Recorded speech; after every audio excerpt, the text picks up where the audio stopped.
Picture a locked study. The door is bolted, and the silence is broken by the heavy click of a 7-shot revolver locking into position. The man holding the gun offers a chilling set of rules. No moving toward the door, no reaching for the electric call button on the wall. A single twitch will trigger a lethal shot. This illustration captures the moment of the standoff. The young man wielding the weapon is Bernard Heaton, but the consciousness currently speaking from inside Heaton's body is David Allen, the same man the hostage in the chair swindled and murdered years ago. This is a direct excerpt from the text that shatters the hostage's reality. Allen states, "The body you are staring at is Heaton's body, but the man you are talking to is me, David Allen, the man you swindled and then murdered." Standard justice is irrelevant here. The killer is cornered by the physical presence of his victim. The original betrayal took place years earlier, amidst the cobbled streets of the late 19th century. The older man, currently sitting at gunpoint, systematically ruined David Allen. He stripped him of his finances before deciding that a quiet murder was the only way to ensure the secret stayed buried. He believed he had committed a perfect crime, confident that no evidence or witnesses remained to link him to the act. With Allen dead, the murderer spent years in a life of luxury and false security.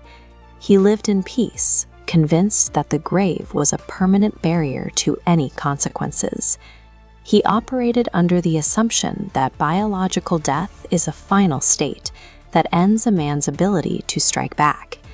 In this narrative, human consciousness is not a fading memory. It is a tangible energy force that can be manipulated. The story links this spiritual energy to the physical world, noting that the great discoveries of the 20th century are going to be in that line, just as the great discoveries of the 19th century have been in the direction of electricity. When an original body is destroyed, a consciousness fueled by absolute rage can bypass the grave by taking possession of a new host. This text shows Allen explaining the mechanics. While his own body lies asleep in a locked room elsewhere, his spirit has inhabited the body of Bernard Heaton. The newly possessed body must learn to use its new limbs. Allen flexes Heaton's fingers, learns the weight of his stride, and acquires a weapon to begin his hunt. Murdering an enemy merely frees them from their physical limitations, allowing them to return in a form that cannot be traced. Back in the study, the killer is suffering a total psychological collapse as the impossible reality of the ghost story sets in. Allen is not here for a quick execution.